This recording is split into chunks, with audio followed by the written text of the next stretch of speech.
You ready, Joe? Good evening and welcome to our December 16, 2025 voting meeting of the Exeter Township School Board.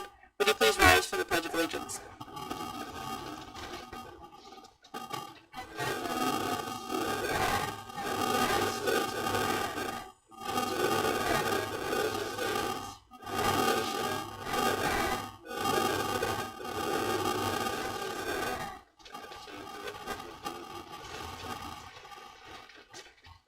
Mr. Frank, can you take roll call, please? Julia Schaefer. Present. Allison Wilson. Here. Dr. Andrea Battler. Present. Deborah Bloom. Present. Joseph Cook. Here. John Fiddler. Here. Dr. Ann Herring. Present. Jason Mell. Here. Travis Odom. 8 present, 1 absent.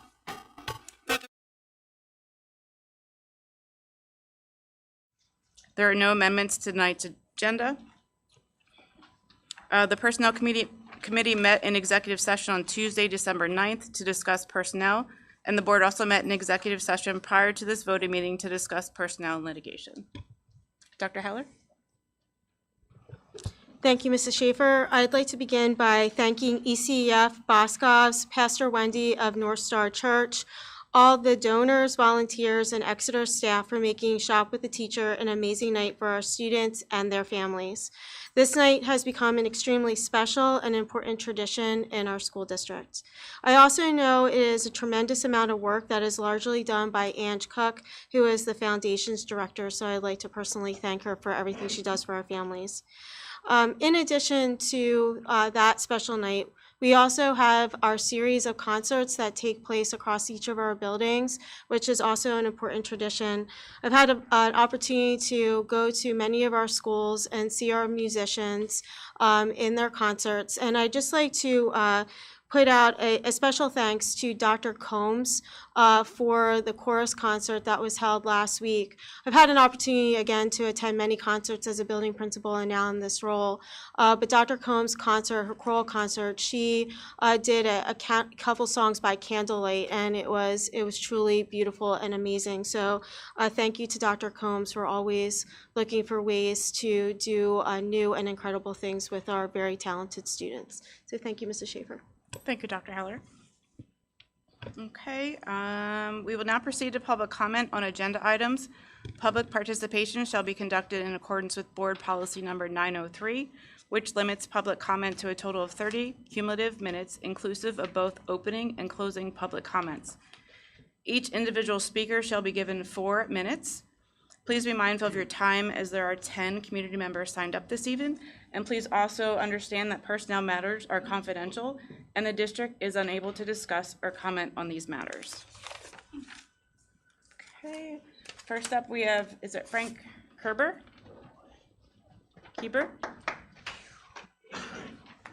Didn't realize. Sorry. Hi, good evening. Please state your name and your address, please. Frank Kerber, 60 Doutrick Road, 19606. I didn't realize I was going to be first. Came a little bit early. So this is regarding wrestling coach Adrian Rosa, and I'm looking at the minutes, let's call it. Extracurricular staff: Adrian Rosa, junior high school head wrestling coach, resigning effective December 15th, 25. So I am here, and I see there's a lot of others here with me as well. I didn't know how many people were going to show up. So let me just stay on script so I don't say what I don't mean.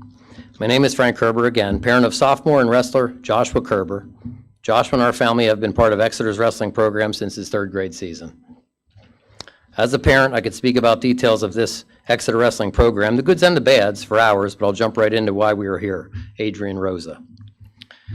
First, everything I have to say is simply from the sidelines of a caring parent of Josh, his peers, and of course all of his fellow athletes over the years. Several are here. The elementary and junior high wrestling program has always been a positive experience for which my family, which I could endlessly brag.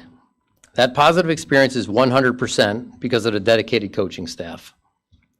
That staff, which includes Adrian Rosa, visibly share a love for the sport and athletes. And before I go any further, I realize that everyone here probably knows why and this backstory behind this. I am up to speed and have spoken to all parties. Adrian Rosen is an exceptional individual and coach. That statement is not biased, as our relationship is strictly wrestling. We have not drank beer together or broken bread in any way. All of you can agree with me. As a sideline parent, it's very easy to pick out the strengths and leadership style of a coach. With that said, Adrian Rosa is knowledgeable, dedicated both on and off season, loves the sport, loves the athletes, and is the best communicator in the organization next to Coach Mike, which is sitting right up front here. Adrian Rosa has improved this program on so many levels just by being a positive role model. This also extends to his personal life, as it's clear by his actions that he is equally a great husband and father. When this accusation and termination has come to light, and this is not that long ago, I immediately felt that it had to be an attack and that little to no investigation has taken place. At this point, I still feel the same way. I, as well as a large majority, meaning everyone I've spoken to, which is a lot, I would love to discuss with and understand who was involved in the investigation and how this decision came to be. As everyone knows, it's very easy to condemn, be jealous of, and undermine a strong, successful leader. In my opinion, that is exactly what happened here. We cannot accept that Adrian Rosa's dedication and vision for continuous improvement is stopped due to small minds and frivolous accusations. To the leadership who ultimately makes this decision, I challenge you to reevaluate this situation and perform a closer evaluation of this entire wrestling program from top to bottom. It should be an honest evaluation of leadership, dedication, sportsmanship, professional.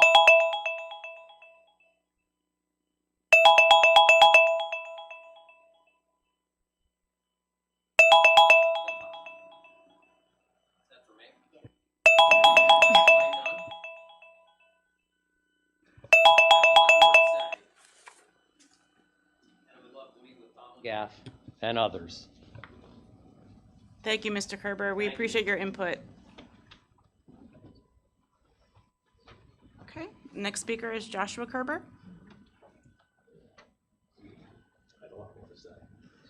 Could you please state your name and your address, please? I'm Joshua Kerber. I am from 60 Dowtrick Road, Reading, PA, 19606. Today I'm in 10th grade. I want to express my behalf on Adrian Rosa. Coach in the room with all my peers, and without a doubt, and all the time. He makes life lessons that aren't taught every day. And he builds all of us wrestlers without even from the ground up. He desires an absolute best from everybody, no matter what. And he strictly makes all of us who we are today, and from the ground up. And he just deserves the absolute best from everybody. When I didn't even take the sport as fun, he made like a lot of fun while teaching us along the way. He's such a determined and a huge part about our program, and if we don't have him, our program would fall apart in pieces. If he was there every day, he'd reach work out 24/7, 365 without a doubt. Spring, summer, fall, winter. He does it all. He's the assistant coach for junior high, and he is accused for some accusations, and like some people say, that is total on jealousy. So I believe that Adrian he doesn't mean for anything to be strictly on the kids. He wants to be fun together, and he wants everybody as a community to I know everybody's kids, so she's trying to make it fun while it lasts. So everything, really all the time, he's trying to make it fun while coaching and leading everybody, no matter what. From our family, when I was in 7th grade, he was assistant coach, and I didn't really take wrestling as serious. But without a doubt, guess who was there to make it even better? He even pushed everything out of us, and we still love the sport from him. He's one of the best coaches from this program that I've ever been through. He made me enjoy wrestling and a bunch of than other before. So with everything in my heart, he deserves the right to be a coach at any level, no matter what. Thank you all. Thank you, Josh. Okay, we have Melissa Kerber. Could you please state your name and your address? Melissa Kerber, 60 Doutrick Road, Reading, PA. As a parent of an Exeter High School wrestler, I am extremely disappointed in the resignation of Coach Adrian Rosa. Adrian's dedication to the junior high team both in season and during off-season for the Exeter Mat Club has been unwavering. He attended off-season tournaments for junior high and high school wrestlers, not because he was required to, but because his wrestlers asked him to coach them. This shows how much Adrian's wrestlers value his coaching and wanted him in their corner. Adrian held open gyms for all ages, spring through fall, to give our wrestlers the opportunity to keep working hard on the skills they needed for in-season. His goal was always to make sure he offered mat time for all the wrestlers who wanted to put in the time and effort. As with all sports, off-season training is just as important as in-season training. Adrian gave the wrestlers the opportunity to do just that. In all the years that we have been in the presence of Adrian as a coach, he has never crossed any lines of unprofessionalism. He has always built up his wrestlers, even after tough losses. Praise first, coach second. I have never heard him raise his voice or degrade a wrestler in any way, even if the matches did not go the way he would have wanted. His devotion to his wrestlers has been evident in everything that he does. In my opinion, it is my opinion that the decision to force Adrian's resignation will leave a devastating impact on the Exeter wrestling programs and the wrestlers who were lucky enough to have Adrian as their coach and mentor. I strongly ask that those who are responsible for investigating please take a deeper look into every aspect of the Exeter wrestling program. Thank you for your time. Thank you, Mrs. Kerber.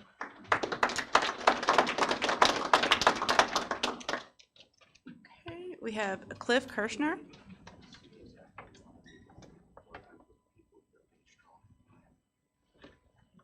Mr. Kirschner?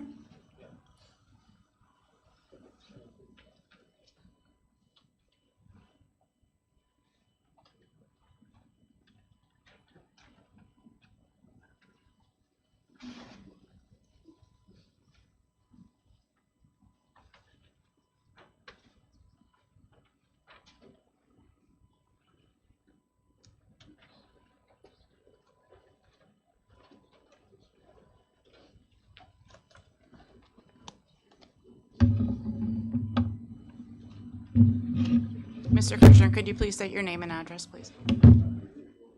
Yeah, hang on a second. Do you want to stand back here? Yeah, why don't you stand in the back here? No, back, just right behind me. Right here? Sure. Absolutely. Stand upside down.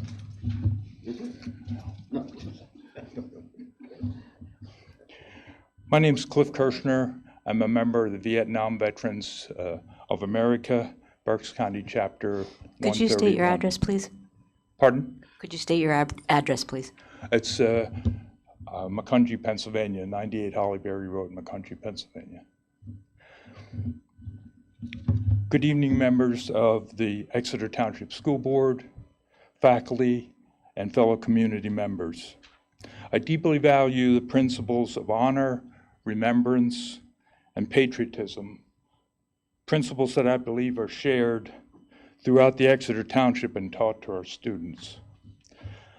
I'm here to respectfully request that the Exeter Township School Board approve the flying of the POW/MIA flag alongside the American flag at all Exeter Township school buildings, administration buildings, and athletic fields. The POW/MIA flag is a powerful, enduring symbol of our nation's commitment to never forget the men and women who were prisoners of war or went missing in action while serving the United States Armed Forces.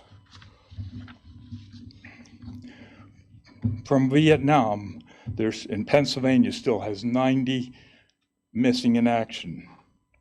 3 of our Berks County brothers are listed as POW MIAs from Vietnam. Lieutenant Colonel Ralph Angstadt, he graduated in 1950 from Ole High School. Colonel Thomas Dugan from Reading High School, graduated in 1951. And Captain David Pennebecker graduated from Conrad Weiser in 1956. And he went missing in 1972. The black and white flag symbolizes POW MIAs and is well known as a solemn reminder of our obligation to always remember the sacrifices made to defend our nation.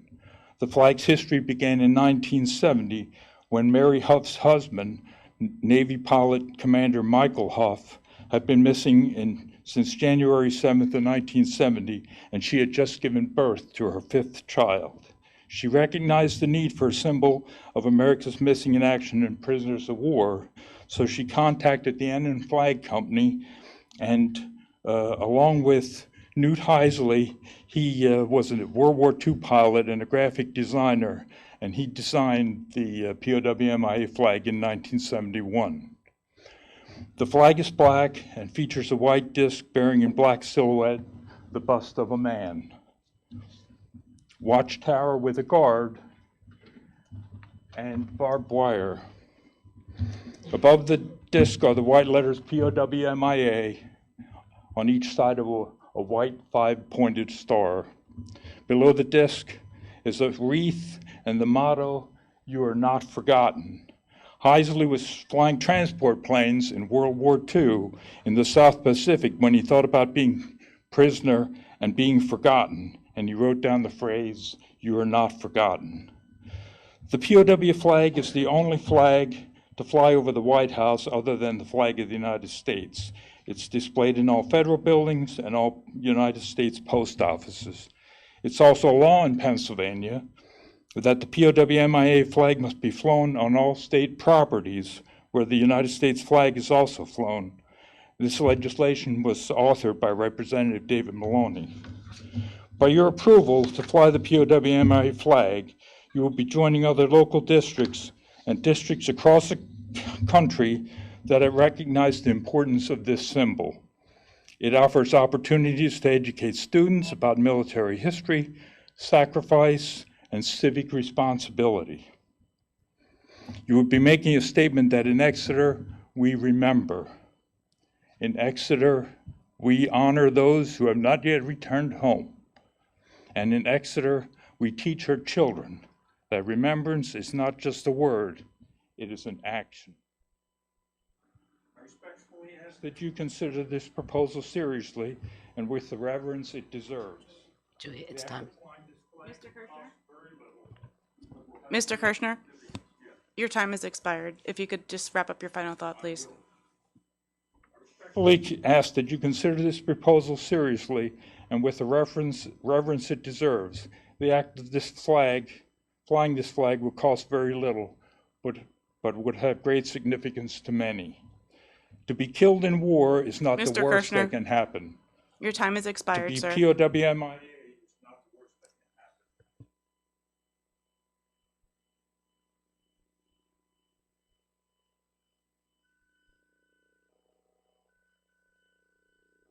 Thank you, Mr. Kirshner. Next up is Mike Sitz. Oh, yeah, good. Get my notes.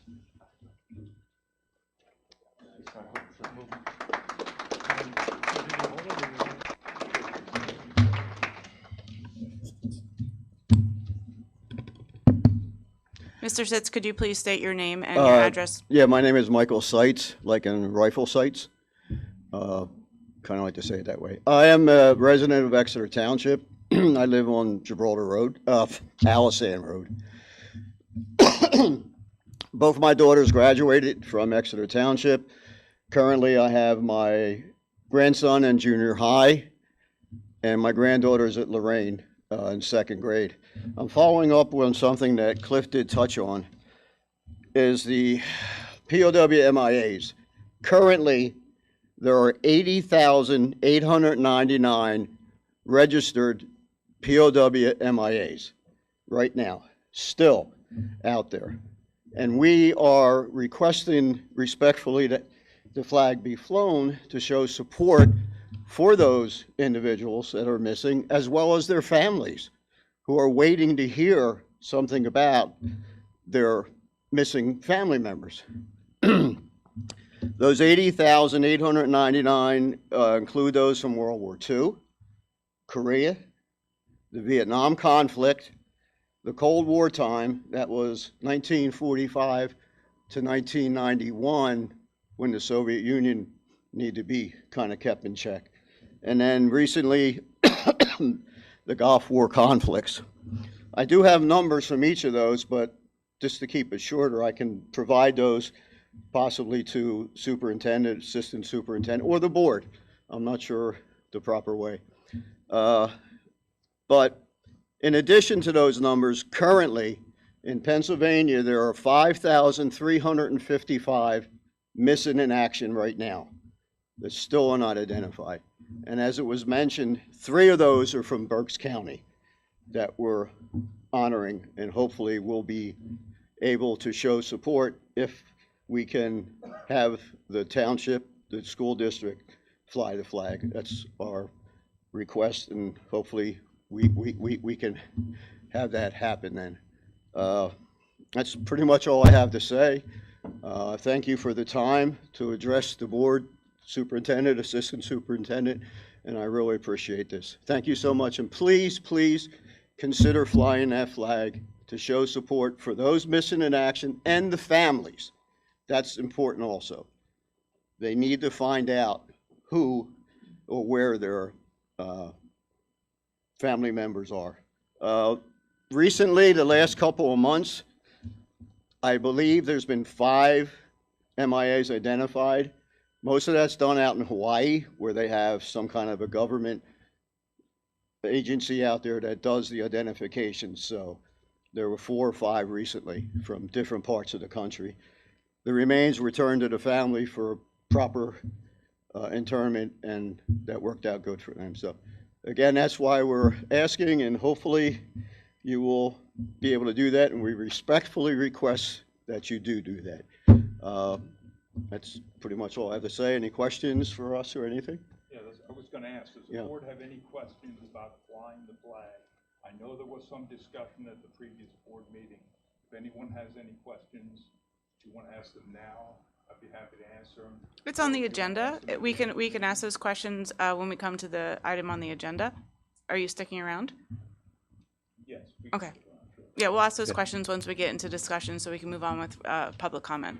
The chapter also will provide a flag to the district. Recently, one more thing. Recently, I worked with Exeter Township, and they did agree to fly the flag, and they have been flying it now for a couple, 2-3 months, so just a heads up locally. Thank you again. I appreciate the time. Thank you. Thank you very much. Okay, next up, Krista Carpenter.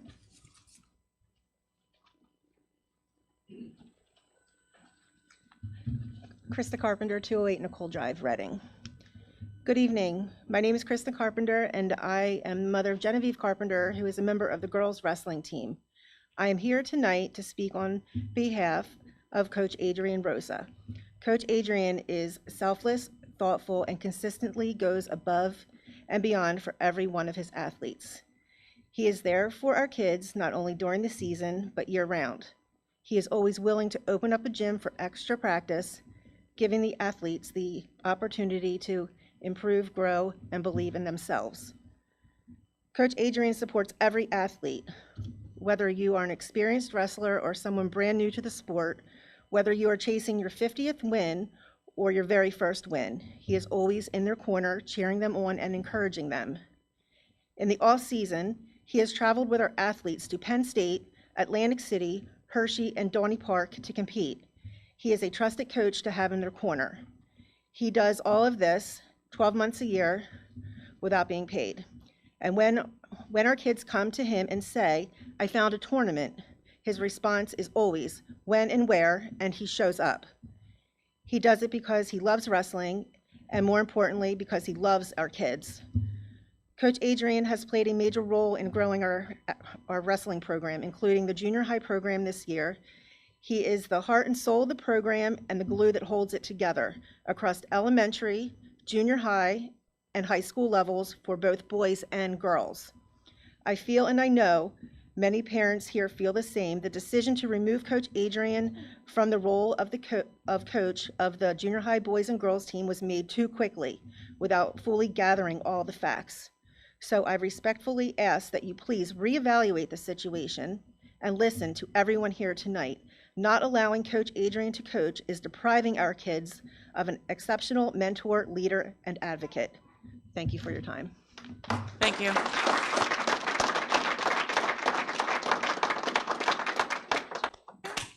Next up, Corbin Strobel.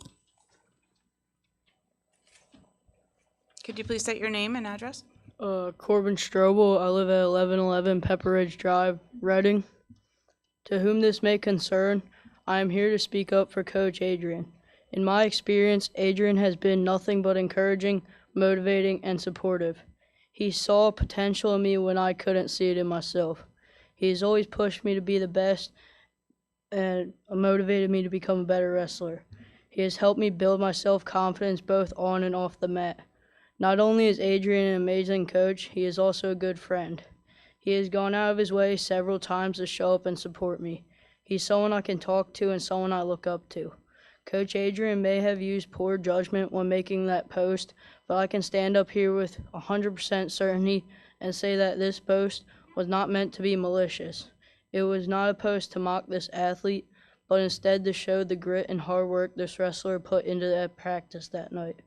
This was a mistake, but certainly not one that should cost Coach Adrian his coaching position. Our wrestling program and our athletes need him as a leader to continue to help motivate, support, and continue to grow our program. Thank you. Thank you. Before we move on to our next speaker, I just wanted to ask the board whether or not you are in agreement to extend the time, as we are at 28 minutes currently, to allow additional speakers. We have 3. I'm in agreement. I'm in agreement. Okay. Danielle Bush.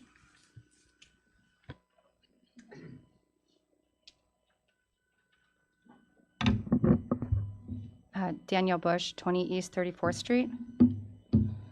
The impact Coach Adrian has had on this program over the last 4 years has been amazing and helping kids from elementary all the way up to the high school level.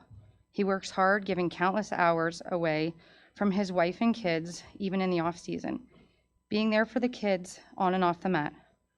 As a parent on the sidelines, I can tell you I have only seen the positives effects that he has made on our kids.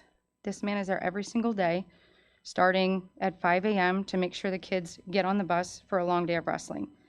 There are very few people that I know that are willing to give up their time for the love of this sport.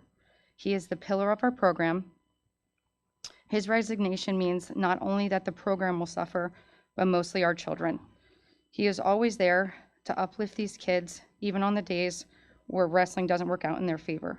I have only ever seen Adrian with a smile on his face. All he wants to do is coach and help make these kids better for our program. I ask that you reconsider his resignation because I'm not really sure where our program will go without him. Thank you. Thank you.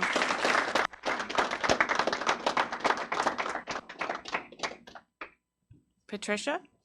I cannot read your last name, sorry.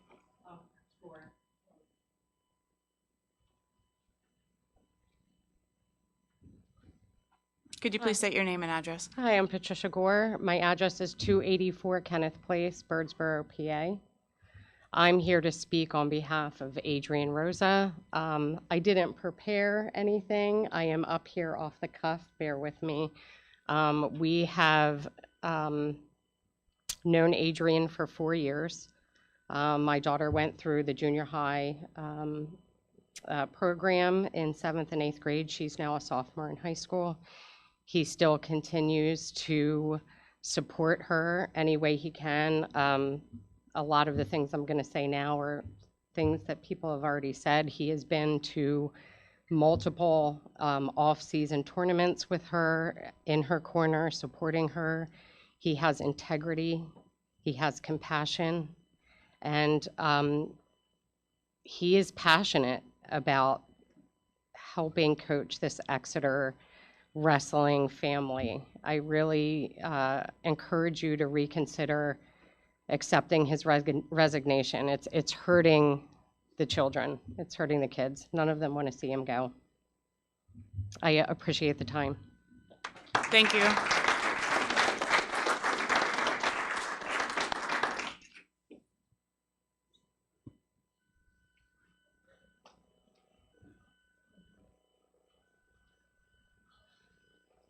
Thank you for extending the time. Yep. Can you please state your name and address? Mike Kodwanik, 19 Hayden Circle, Reading, PA, 19606. Thanks for extending the time. Quick little story about 8-10 years ago, we got a new lacrosse coach. Parents didn't like that lacrosse coach, so they came to me and they said, hey, how do you feel about this coach? And personally, I liked him. He was a collegiate coach, and he brought in new styles and everything like that. And at the end of the discussion, I told all the parents, it doesn't matter what I think. He's not my coach. My son loved him. All the kids on the team loved him. He's their coach. He's not my coach. So that's what matters, is when you have a coach, is whether or not the student athletes like him or not. Things you do not see are the 6 Reading High kids that walk 5 miles after Reading High School down to Lausch in the pitch dark to go to his practice because they have nowhere else to go. What you don't see is a fatherless athlete. Father either died, I don't know how the father is out of the picture, either died or just out of the picture, will walk to Coach Adrian's house to seek male advice, and countless other stories like that. Personally, I want you to keep them suspended because Coach Adrian is doing a much better job than I am, and I hate that. I want to be the best coach. It's a joke, I joke, but it's true. He really is good for the kids. It is going to be devastating to the program. He puts in a lot of time. All the kids like him. I am jealous of the relationships he has and what he has done with all the kids and the time that he puts in. If I would have seen something bad, I would have been up here letting you guys know right away. I just ask you, give the guy another shot. We all make mistakes. I don't know what the plan is for the future. I do know the junior high team is a little lost right now without him, and we're all going to chip in. But it'd be great if we can make him feel special and come back. Thank you. Thank you.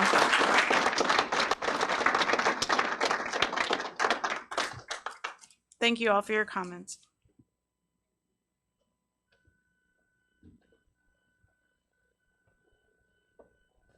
We're moving on to board meeting minutes. If there's no objections, we will adopt a motion to approve meeting minutes from last month's board meetings.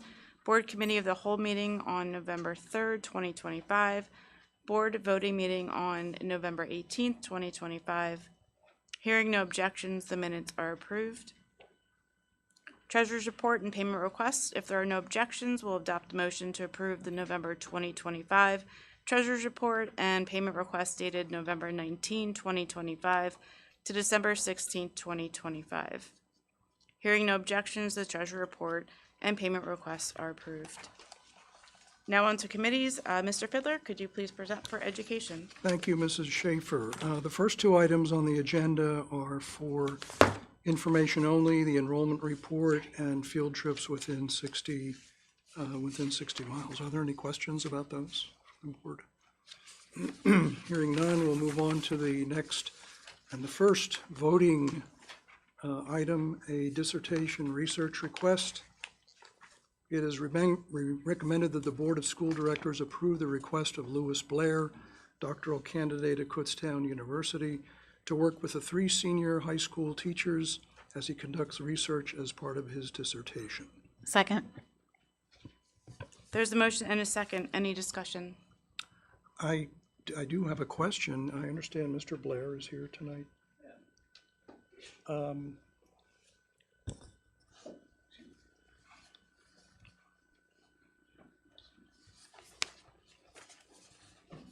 Yes, sir. Yes, just read your proposal. How do you plan to track the book that you're going to use as the basis for your report? How are you going to track that with what you do here at Exeter and with the 3 students, or 3 teachers rather, that you plan to interview?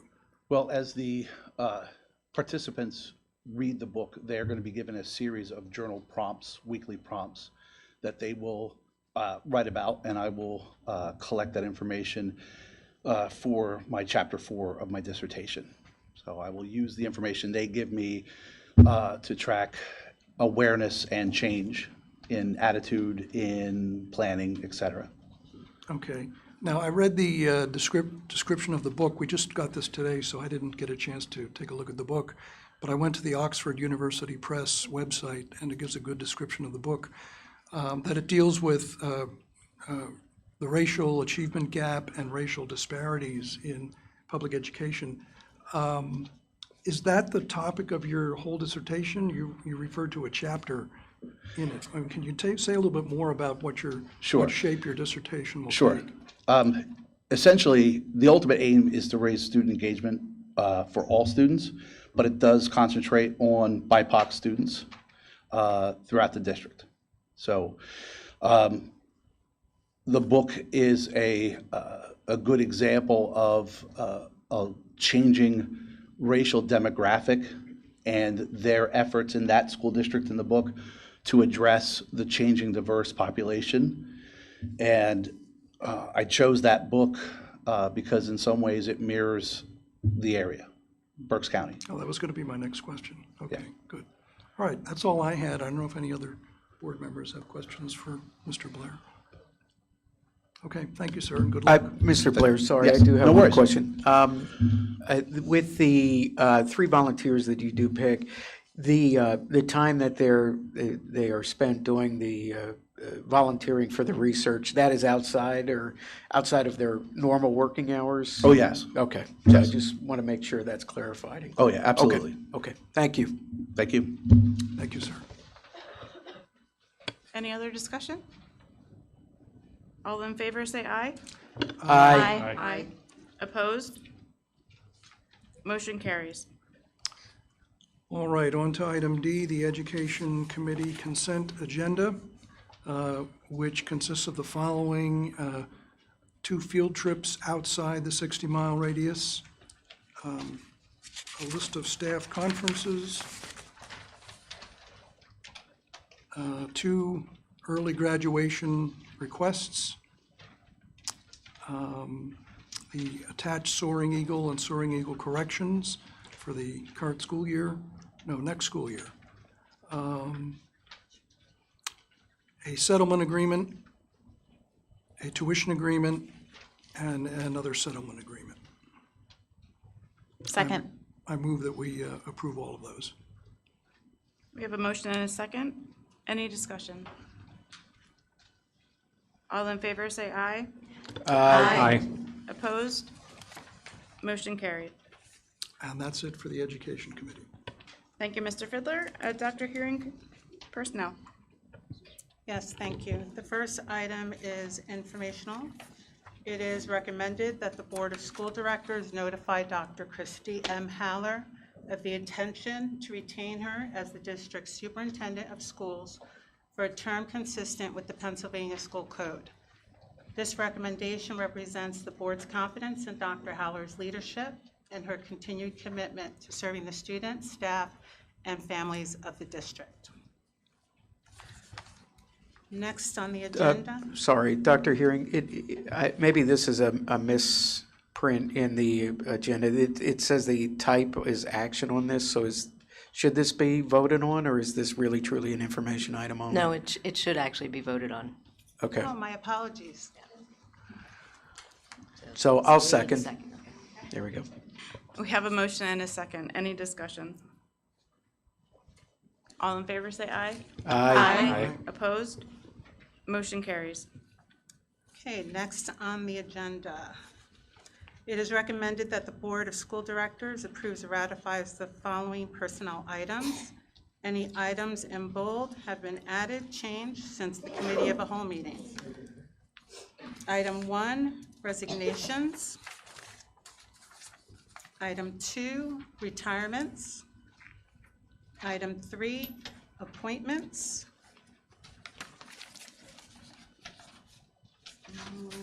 Not seeing 4. Up 4, change of status. 5, additional assignments. 6, leaves of absence. And that's for that section.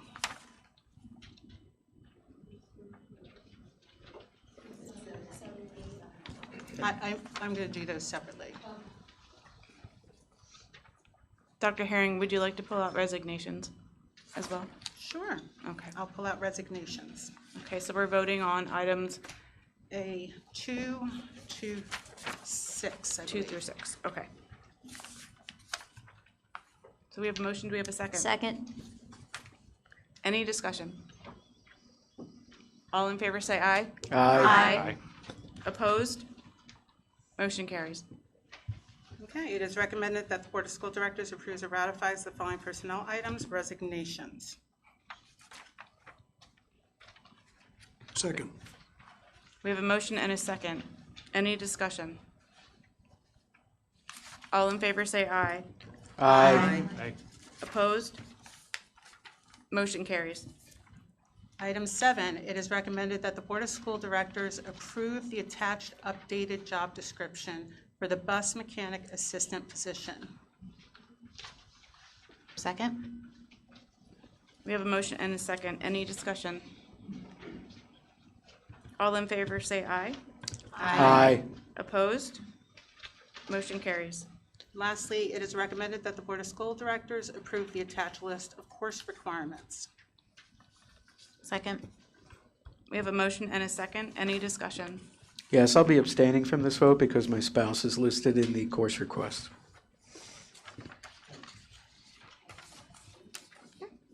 Any other discussion? All in favor say aye. Aye. Aye. Opposed? Motion carries. I abstain. And that's everything. And then I'd just like to announce that Nicole Mandel and Heather Mills are both in the audience tonight, and they were the ones that were appointed to be the new APs at the high school and at the junior high. So both teachers in the district, congratulations to both of you.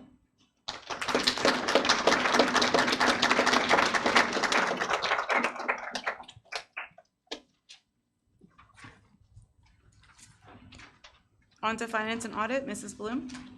Okay, the consent agenda, 3 items. The item in bold has been added since the Committee of the Whole. It is recommended that the Board of Directors approves the following finance and audit items. 1, budget transfers in the amount of $60,928.58. 2, it is recommended that the Board of Directors approve the sale of the property, ID number, deed book, page, located at East 40th Street, Reading, Pennsylvania, pursuant to the Pennsylvania Code of 1949, Section 707, after a property advertised auction and receipt of conforming sealed bid offer from James Flood for $53,000. And 3, it is recommended that the Board of Directors approve the resolution appointing delegates to Berks County Tax Collection Committee, Executive Committee. Mrs. Bloom, can I ask that we pull out item 2 and just do 1 and 3 on the consent agenda? All right, so we'll be voting on items 1 and 3. Second? We have a motion and a second. Any discussion? All in favor say aye on 1 and 3. Aye. Opposed? Motion carries. And now we'll be voting on item number 2, the sale of the property on East 40th Street. Second. We have a motion and a second. Any discussion? Yes, I just have more so clarifying questions that I think the public should know, just because this it sounds like, one, based on the legal review, Mrs. Montaigne, if you wouldn't mind kind of sharing what you found after you looked at this in terms of the board being able to reject bids. The board is entitled to vote to reject all of the bids, if it so chooses. That is part of the conditions of the bid advertisement. It can't pick one over another, but except for the winning bid, or it can reject the entire process. I would suggest if you reject the entire process, it may be some time before you can attempt to go through that process again. Okay, thank you. Yeah, I guess my only question or my hesitancy to approve is based on the value of the highest bid. And so when we went through this process before in 2023, we first set an opening bid for $100,000. That was based on an appraisal that we got for the land of $100,000.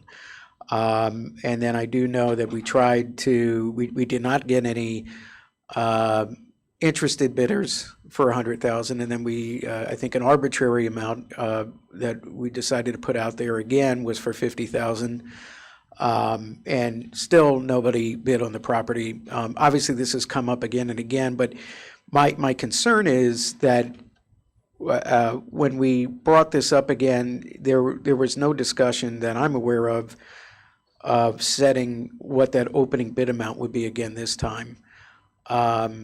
And I guess I'm asking administration, was there a reason that we started the bidding again at $50,000? And what was the reasoning for that number that we decided to go with that? The second bid, we dropped it in half because the township said that it could not be subdivided. Anyone that would buy the property would have to make a cul-de-sac because they have a zoning or ordinance or whatever. So many houses can be on a dead-end street. That's a dead-end street. So the maximum to be able to put would be one house, maybe get a variance through the township for an additional house, but they pretty much said no.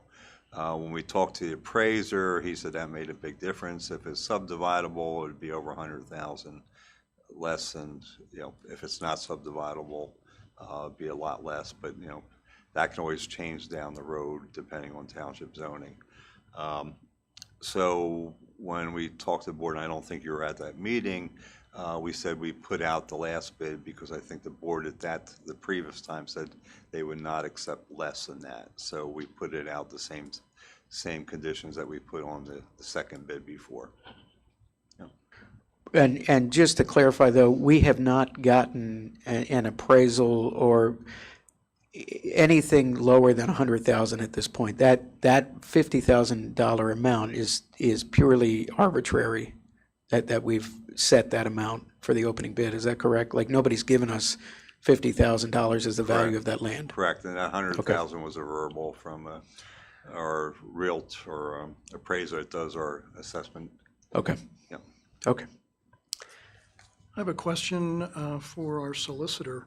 What if any legal risk would rejecting both bids? I know you said we can't pick and choose, so we would reject the whole process. What if any legal risk does that expose us to? I would have to guess, since you're making a decision so quickly after the bids were open, that there should be very little risk.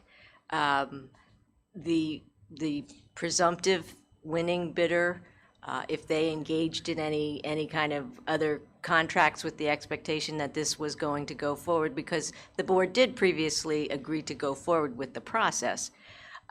So there could have been some detrimental reliance that they started going out for permits and paid fees and things, but I would guess that I don't know, but I would guess that is highly unlikely given how quickly this decision is being made. So in the absence of that sort of fact pattern, there really is very little risk. And a follow-up question, did your review include a look at other districts in similar situations that have that rejected a bid process to look at what action those bidders might have taken? Well, no, I did not for this particular question. I have seen it go both ways, but the facts would be very different. Like, there was a long time somebody did get involved. They had expectations and paid money for, whatever they were going to do, and then the thing gets canceled.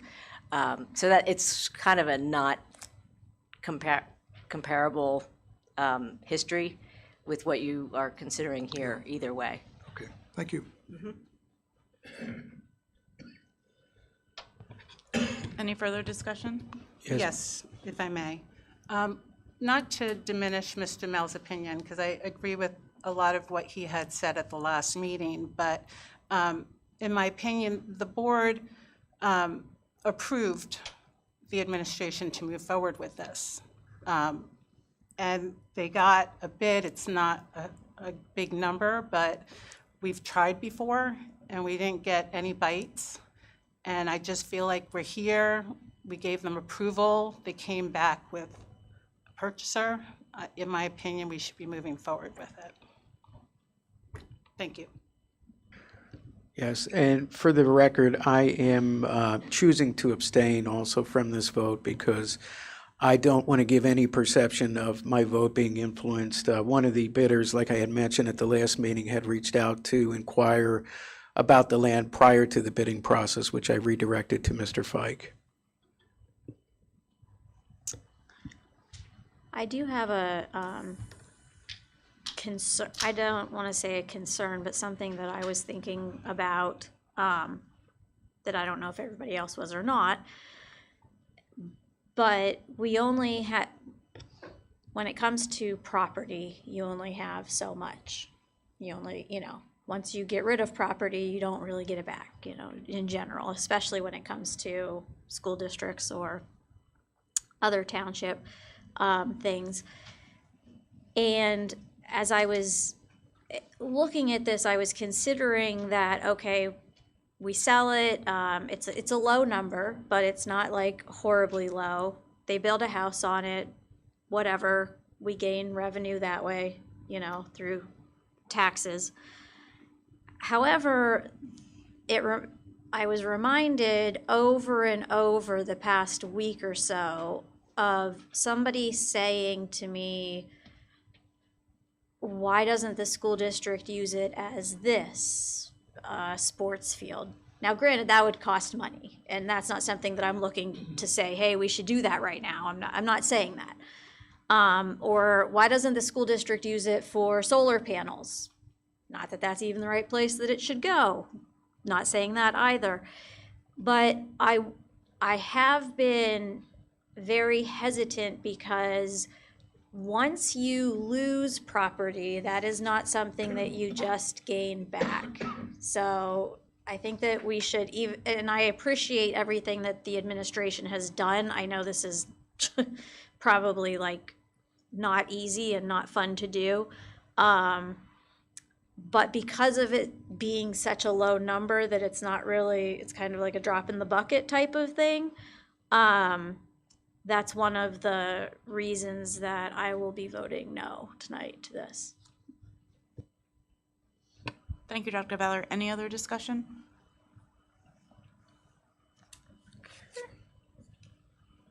All in favor say aye. Actually, I think you should do this as a roll call vote. Okay. Mr. Fike, could you take roll call on the vote, please?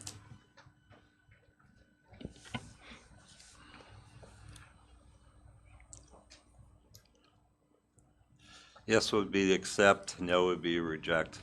Dr. Andrew Battler, No. Deborah Bloom, Yes. Joseph Cook, Yes. John Fiddler, Yes. Dr. Ann Herring, Yes. Jason Mill, Abstain.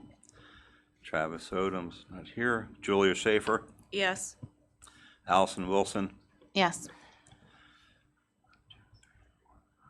6 yes, motion passes. Motion carries.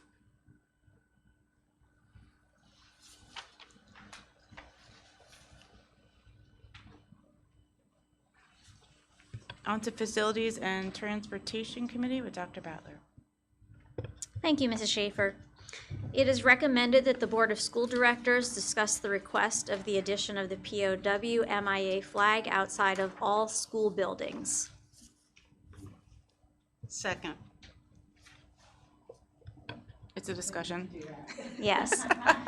Sorry, I'd like to say, go ahead. At the you go last ahead. board meeting, the board directed the administration to do some research about what it would take to fly the flag. So Stephen Biggerstaff, our Director of Facilities, is here to let the board know what he found.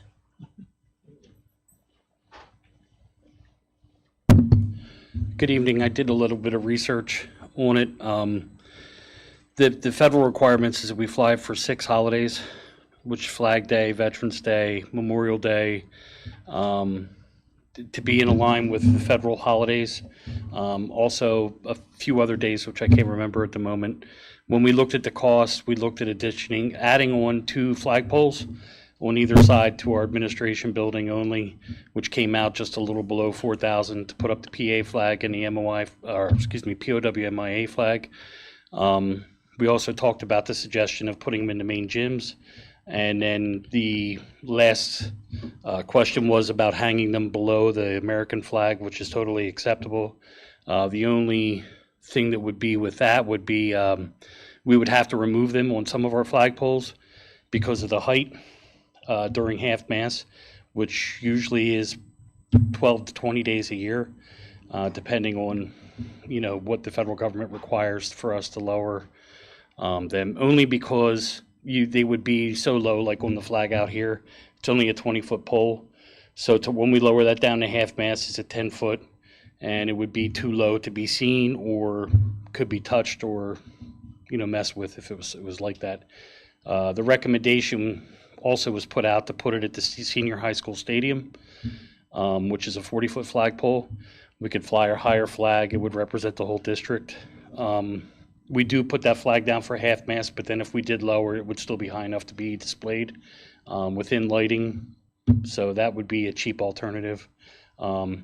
Each building, the flagpoles are different at each one. It's a 20-foot pole here. It's a 25-foot pole at Lorraine, 25-foot at Awatin, 25-foot at the junior high, senior high. The only exception really is the stadium pole, which is at 40 feet. So it would just be a board decision based off that. Obviously, if we're going to fly it at every building, I would just need a little bit of time to instruct staff on properly doing that. If we could get a little bit of time, 30 days, to make sure that we're doing it properly and putting it up.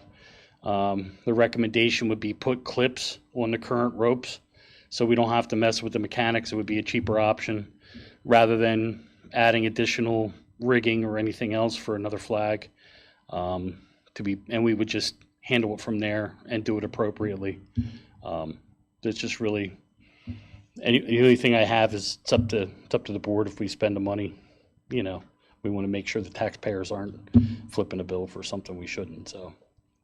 So, Mr. Biggerstaff, how much money are we talking about? So what if we would decide to put this on all the flagpoles, existing flagpoles, no new flagpoles installed, but just clips underneath the existing United States flag, what would that cost be? It would be 7 buildings. Each flag is around $50 to get the correct sizing to match the American flag. It should be shorter than what we put on. So at most school buildings, we put in 4x6 flags. And at the high school stadium is a 5x8. So we would just have to order them based off the sizing so it doesn't look silly when we put them up, like one's too small or too big. So just the cost of the flags. The clips, we had talked about cheaper solutions of just wire tying them to the cord itself and then clipping it off each time we needed to, or buying clips that you can order online for like $6.99 for a set to clip on to the existing rope, and then we would just operate the flagpole. So minimal cost for that concern. Okay. And I do believe in maybe Mr. Kircher could speak to this in terms of the flags that are offered to the district for free. I don't know if any of those potentially would be useful for us to mitigate some of that expense. If you don't mind, if that's okay, if he could come up to the mic to speak to that. And just why Mr. Kirschner is coming up, the real cost would be if you have to add a flagpole to each building. That would be the cost. Yeah, there really should be a minimal amount of cost. You can add the flag. The POWMIA flag must be flown under the U.S. flag and no higher than the U.S. flag. There's really no reason to add another pole. You can fly it under the U.S. flag. All the other school districts that I've spoken with and that have agreed to fly the flag and are flying the flag, fly it under the current pole. So there really is no expense involved there. There's no expense other than to go to a hardware store to get clips to put on the flag, and either Representative Maloney or Representative Gillen will supply all the flags necessary that you need at all the buildings to fly the POWMIA flag. Thank you. Any other questions? I think, go ahead, Dr. Battler. First, I want to thank Mr. Biggerstaff for looking into all of that for us. I appreciate that. This is something that is quite near and dear to my heart. My great uncle was brought back just 4 years ago from Laos, and they found his remains through actually where you were saying out in Hawaii. They were able to return him to his hometown. So this is something that I support wholeheartedly. However, my biggest concern is that when it comes to a school setting, we are required to fly the United States flag, and I am very proud of that. Why are we not required to fly the POWMIA flag? Why has that not gone through Congress at the state level? Well, the state level at this point has the law is that they must fly it on all the state properties, wherever the U.S. flag's flown. And my understanding is that there's started legislation at this point to get all the school districts in the state to fly. That is correct. Yeah, Correct. Senate Bill 835 is in play in the Education Committee right now. That was introduced to start that process of legislation. How long that will Correct. take could take years. Who knows? You don't know. I mean, personally, I think that's a pretty easy win in terms of a bipartisan effort. So I doubt there would be a lot of gridlock there for that, but you never know. Well, Representative Maloney spent quite a bit of time. Did he? I think it took several years. Oh, till okay. he got it to fly on state properties, which you would have thought would have been a easy. non-brainer. Yeah. But okay. Correct. I would think it would be a no-brainer as well, don't get me wrong. But when it comes to the state and what they want to do, as we all know, and what they pass down for us to do and not pay for, becomes quite a different matter. My biggest concern is this opening up something where we are going to have to fly, or are we going to be sitting around here asking to fly all sorts of different flags? Let me address that. Thank you. If you would, I would Policy appreciate it. 807, your policy 807, one of the statements is that you must fly the United States flag unless there's inclement weather, and you must fly it during school days. All the school districts that I've spoken with have amended that policy and have added another sentence to that policy saying that the POWMIA flag will be flown. And I appreciate that. And I can get you, I think you have, someone has a copy of that policy. Oh, yeah, Dawn, I'm sure can pull that up in a second. And the Boyertown School District policy was forwarded to you Yes. from Representative Maloney. And then we just raised the POWMIA flag at Fleetwood, and he said they amended the policy there. And then he said, questions may come up, such as yours. How do we keep other people from coming and having to raise all kinds of flags? And the superintendent's answer at Fleetwood is, well, if if you can find another flag that's flown at the United States Capitol or any post offices or any federal buildings, we'll fly it.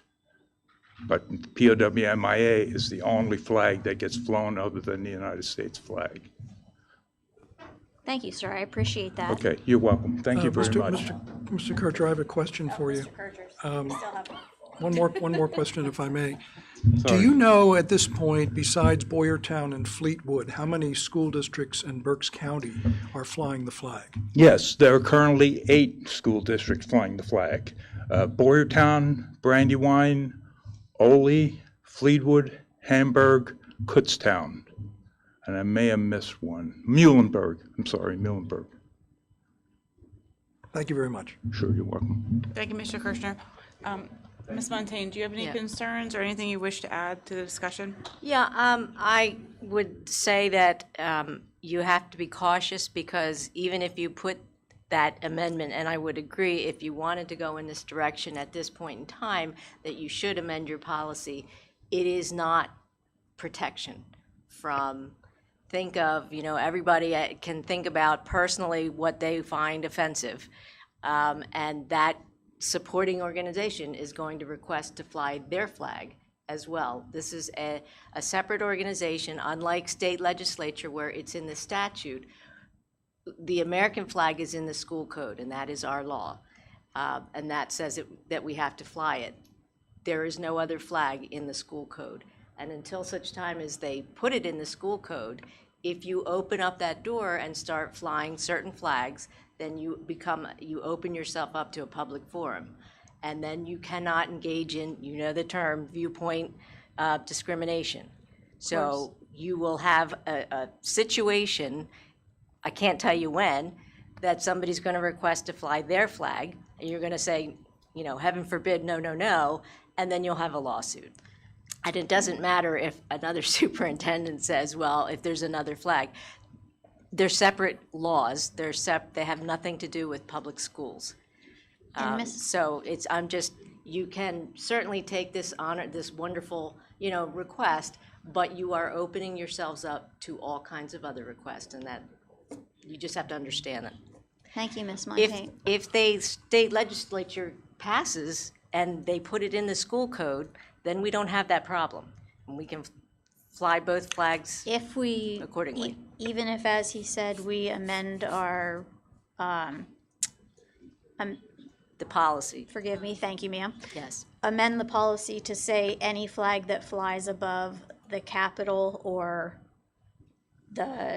for example, not saying, not amending it to say anything except for any flag that is flown above the the White House, the state capitol, whatever. If we put in that type of language, we're still opening up ourselves to. You are. I mean, it's helpful language. I wouldn't engage in this step without making that policy change first, because they're going to hit together. It's helpful, but does not make you bulletproof. Understood. Sharon, Thank you. Does the bill that was discussed earlier, is that going to amend the school code, or is that a separate piece of legislation? Well, through legislation, they can amend the school code. It would go in the school code. Right. Oh, okay, Right. got it. I mean, I'll share my comments. I mean, personally, I think there's a time to be cautious, and there's also times where I feel like we're overly cautious, and this is one of the times where I feel like we're being the latter. I think it's a good thing, an honorable thing to include the flags. I would be in favor of amending our policy, and then wherever we can reasonably put the POWMIA flags on the poles. It sounds like it would be a very minimal cost.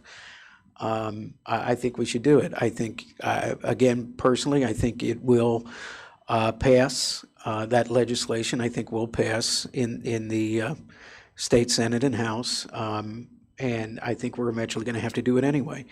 So I'm just looking at it as I think it's a pretty low risk. option to choose, and we've already had 8 of 18 school districts do it, so I'm in favor of becoming the 9th. If I, So if we decide to do it and then later it's passed at the legislature, are we exposed till time immemorial for these No. possible lawsuits, or No. just until that law passes? Just until that law passes. So you could decide to wait until the law passes. First, I want to thank the gentleman for the information they shared with us today. I didn't know about the flag. I appreciate that, and thank you for your service as well. I'm in total agreement with Mr. Mel. I'm in full support of it. Anyone else have an opinion they'd like to share? I think we should look at the policy first before we move forward with voting for the flag. Yeah, change the So we policy. should make a motion to change the policy first, or how do we go about that at this point? This is just a discussion. Yeah, so I think we can further the conversation at the committee of the whole meeting in January. But I mean. And then place it. Oh, discuss the. Yeah, so this is a discussion, and then we can move it to committee of the whole in January if everyone's okay with that. And Yeah. then it'll go in the voting meeting for the latter part of January. Is everyone in agreement with that? Yeah, Is there anything else we need to know from the administration from an aspect of how it works with the policy, Mr. Mel? Or, Yeah, no, I think we're probably going to end up mimicking or being very close to what the example was given to us from Boyertown's policy, whatever that is, 707, I can't recall. 807, I'm sorry, thank you. Has to go through 2 readings. It will, yes, it will go through 2 readings, so yeah, I would assume that the first reading we'll see in January then for the CAL. does the administration have any comments No. or thoughts? that's Okay. Okay, policy committee, Mr. Mel, I was actually going to ask these questions to you regarding this flag, so I think you've answered them unless you want to add anything else about the policy process for. No, I have nothing else to add. Thank you. Dr. Herring, can you cover athletics and extracurricular activities? I have no report, but I do want to give a shout out to the bowling team. I don't bowl, but I heard they had 2 perfects or something like that, which is awesome from what I hear. So good job, and we're proud of you. And that's everything. Does anyone else have anything to add to extracurricular athletics that they like to announce?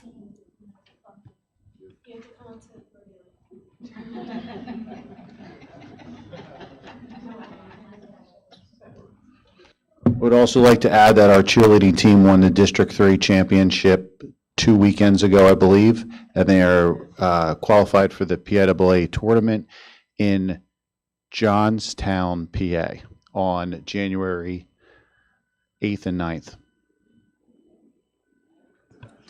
And I would just like to announce that, well, last night was the senior high band, but tomorrow night is the senior high orchestra at 7 p.m. OC Instrumental, December 18th at 6 p.m.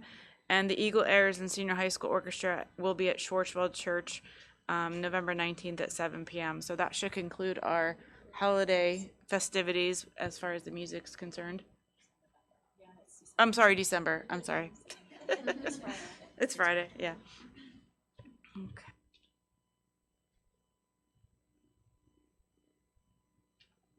Okay, I'm up next with ECEF. Get my report. Last Monday evening, we had a very special night planned for 35 students of our fifth annual Shop with a Teacher through our student outreach program.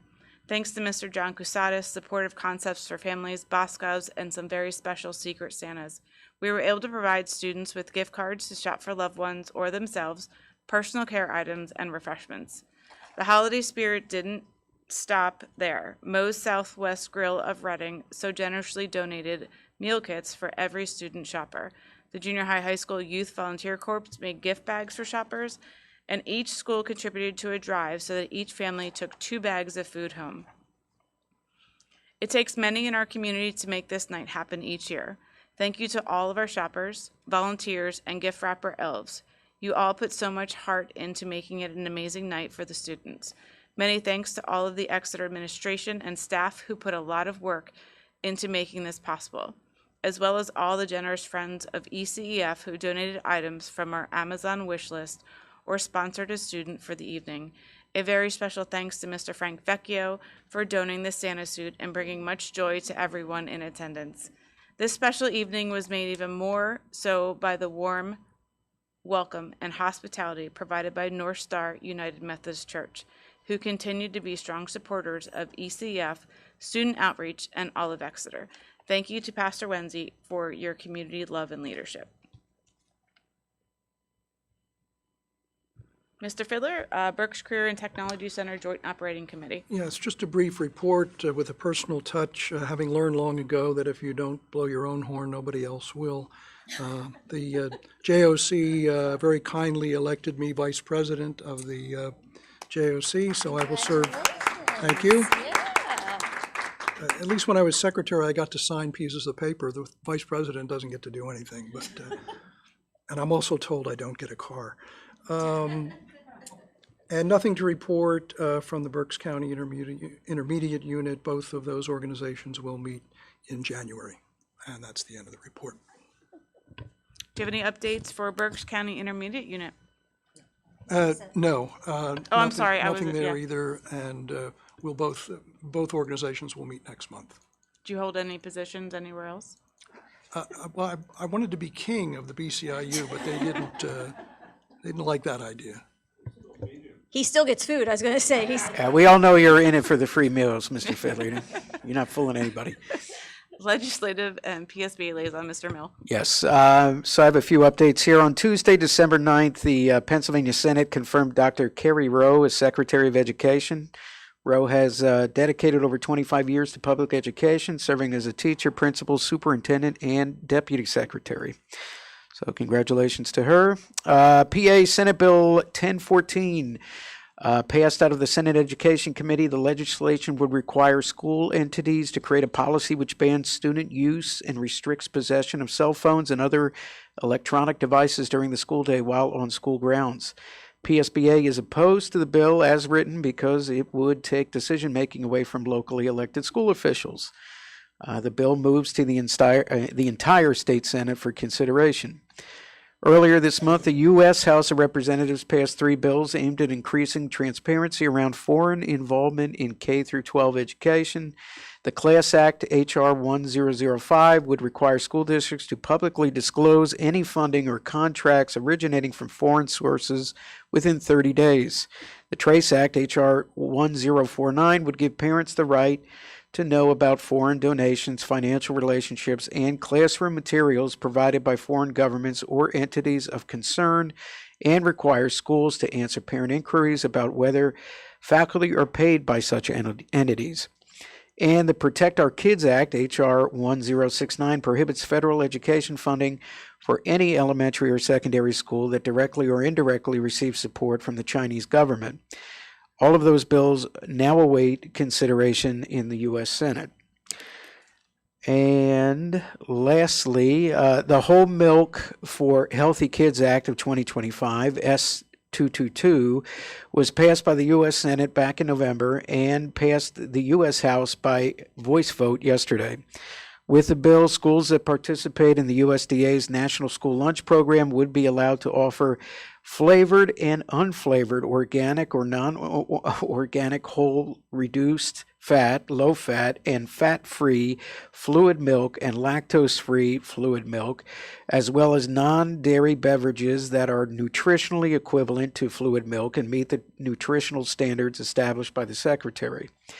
The bill also would exempt milk fat from being considered saturated fat as it applies to schools' allowable average saturated fat content of a meal. The measure allows parents and guardians, on top of physicians, to offer a written statement for their student to receive a non-dairy milk substitute. That bill heads to the president for signature. That is all I have. Thank you, Mr. Mill. Township Borough Liaison, Mr. Cook. All right, thanks, Mrs. Schaefer. The administration met today with the Exeter Township Police Department to welcome and meet the new Chief of Police, Chief Powell. We're very pleased with the strong relationship between the school district and the Exeter Township Police Department, and they're grateful for their continued partnership, dedication, and commitment to the safety and well-being of the Exeter Township School District community. We look forward to the continued growth of this relationship and working together to further strengthen our collaboration in support of our students, staff, and community. Thank you, Mr. Cook. Thank you. Dr. Haller, do you have any comments on your meeting? It was very nice to meet Chief Powell, and he came along with Rocco DiCamillo, who's our liaison. And again, we are just so fortunate to work with Exeter PD and have them be in our buildings on a regular basis and do trainings with our teachers and support us in the various drills. So again, just very fortunate to live here in Exeter with such a wonderful police department who has a strong belief in being in our schools. No one has signed up for public comment. Is there anyone in the audience who wishes to speak at this time? Okay. May I, Ms. Schaefer? Yes, you may. Thanks. Okay. I wasn't planning on speaking, but and actually most of the people aren't here that I wanted to address, but I wanted to say that I appreciate everybody who came out, especially the children who came out to support their coach. I can't begin to understand what losing a long-term coach and mentor feels like, and my heart goes out to all the students affected by this. I know that we're all fallible and people make mistakes, and I realize that perhaps this was a mistake, perhaps this was misunderstood. But I do want everybody, the children at least, to understand, and I hope that they do, that sometimes actions, whether or not they're deemed appropriate, non-appropriate, all actions do have consequences, whether good or bad. And I stand behind the school board. I stand behind the administration. I stand behind those in charge. And but my heart really does go out to all of the parents and the kids who are now in a sense of chaos.